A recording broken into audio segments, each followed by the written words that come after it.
You hear the words the Black Death, and you probably think of this unimaginable, horrific tragedy. And you'd be right. But what if I told you it was also one of the most powerful engines for change in all of human history? An event that didn't just end the Middle Ages, but actually helped kickstart the world we live in today. Okay, let's dive into this. This is really the big question we're going to tackle, because the story of the Black Death is all about what happens when you have a demographic shock so massive that it turns everything on its head. The value of your work, the structure of society, even the very idea of what a government can and should do. And here's the part that's just wild. The tools we reached for in our most recent pandemics, quarantine, isolation, travel restrictions, and all those fiery debates about personal liberty versus the public good, none of that was new. That playbook was written and those arguments started in the crucible of the 14th century. So here's how we're going to break it all down. We'll start with the birth of these public health strategies, then track the plague's terrifying arrival. After that, we'll get into its tsunami-like economic impact, see how it completely remade society, and finally, trace the legacy of these measures right up to today to see what we can learn. All right, let's start at the very beginning, with the birth of a strategy that has been both a lifesaver and, you guessed it, a source of intense controversy for almost 700 years. Look, for as long as we've had major disease outbreaks, we've had quarantine. It's the most fundamental tool in the toolbox. Separate the people who might be sick from the people who are healthy. It worked for the plague and it worked for SARS, but here's the kicker. It has always been controversial, forcing this really tough conversation between what's good for the community and what's fair to the individual. And that whole controversy really kicked off right here, in the middle of the 14th century, when a disease so ferocious they just called it the pestilence showed up on Europe's doorstep. The speed was just terrifying. It wasn't a slow creep, it was a wildfire. In late 1347, ships brought it to Sicily. Within months, it had swallowed mainland Italy. By the next year, it was tearing through France, Spain, and England. In just 5 years, it had stormed across nearly the whole continent. And at the time, medicine had absolutely nothing to fight it with. Okay, now this map is really important. The sheer scale is staggering, but notice the variation. The crosses show places where more than half the population died, but you'd have one city, like Milan, that was mostly spared, while a town right next door could be almost completely wiped out. That randomness is key, because it tells us the plague was a pure demographic shock. It wasn't targeting the poor or the crowded areas specifically. It was just removing people everywhere, leaving the buildings, the land, and the tools behind. So faced with this absolute nightmare, authorities had to invent a response. In 1377, the city of Ragusa, what's now Dubrovnik, came up with the first organized quarantine. The name comes from the Italian word quaranta, meaning 40, because they mandated a 40-day isolation for any ships or people coming into the city. Why 40 days? Well, it might have been based on old medical ideas or even biblical stories. But whatever the reason, a brand new tool of state power was just born out of desperation. Building on that, Venice, a huge trade hub and super vulnerable to disease, took the next logical step. In 1423, they opened the first lazaretto. Think of it as a permanent hospital, but on its own island, specifically to isolate plague victims. It sounds kind of obvious to us now, but at the time, this was a revolutionary idea, a model that cities all over Europe would copy. And then you have the most extreme measure of all, the sanitary cordon. This was literally a guarded perimeter around a city, enforced by soldiers who had orders to kill anyone who tried to cross. It was brutal, no question. But these three things together, quarantine, lazarettos, and cordons, they represent the birth of organized public health and a massive expansion of government power.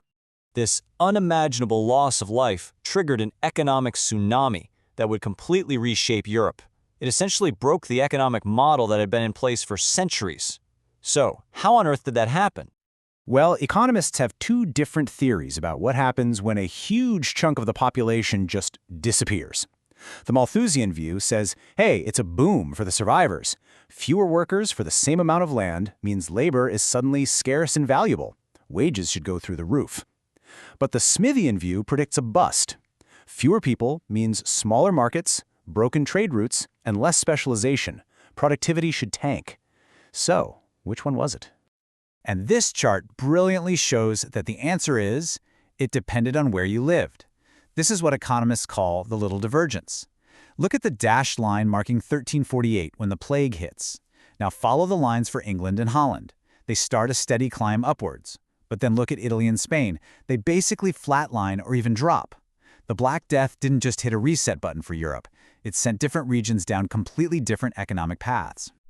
And this is the number that drove everything, 40 to 60%. Let that sink in for a second. Imagine half the people you know, gone in just a few years.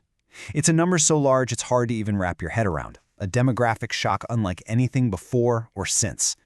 And this was the immediate result. In places like England, with so many workers gone, the survivors were suddenly in the driver's seat. Real wages for an average laborer nearly doubled. For those who made it through, the decades after the plague were, bizarrely, a kind of golden age. But this new economic reality did more than just make peasants richer. It was about to tear down the entire social fabric of Western Europe. The historian Walter Scheidel has this term. He calls events like this great levelers, these massive catastrophic shocks that dramatically shrink the gap between the rich and the poor. So the question is, did the Black Death actually level the economic playing field? And the evidence says a resounding yes. Just look at this. Before the plague, the richest 10% owned about 2/3 of all the wealth. A century later, their share had dropped to 50%. That's a huge redistribution. Why? Well, the wealth of the rich was mostly in land, which was now cheap and plentiful. The wealth of the poor was in their own labor, which was now incredibly scarce and valuable. And this leveling effect led to something monumental: the end of serfdom in Western Europe. The logic is actually pretty simple. First, the massive labor shortage gave peasants bargaining power they had never ever had before. So they could demand better pay and more freedom. Now, if their lord said no, they could just walk away and go to the next estate over, where that lord was desperate enough to give them a better deal. The old system that tied peasants to the land just crumbled under these new market pressures. Okay, let's bring this story forward, because the tools that were invented and the debates that were started back in the 14th century, they never really went away. They've been a feature of every major epidemic since. You can see the whole story playing out on this timeline. In the 19th century, during cholera outbreaks, you had business leaders arguing that quarantine was outdated and terrible for commerce. Sound familiar? During the 1918 flu, they used similar measures, but it was often too little, too late. But then you fast forward to 2003 with SARS, and these same basic ideas, now updated with modern technology, as quarantine and contact tracing, proved incredibly effective at stopping a global threat in its tracks. The tools get more sophisticated, but the core principles and the arguments around them, they're centuries old.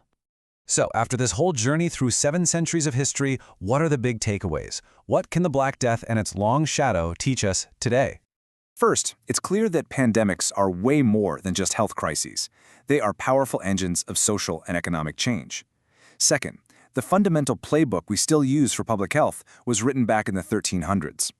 Third, we saw that these horrific shocks can sometimes act as great levelers, reducing inequality in a way that almost nothing else can.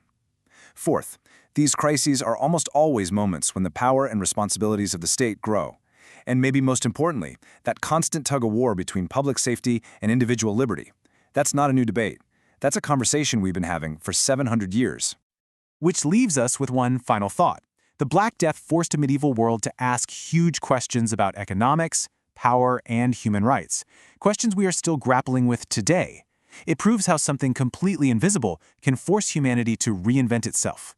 The question for us is, 7 centuries on, have we fully learned the lessons it tried to teach us?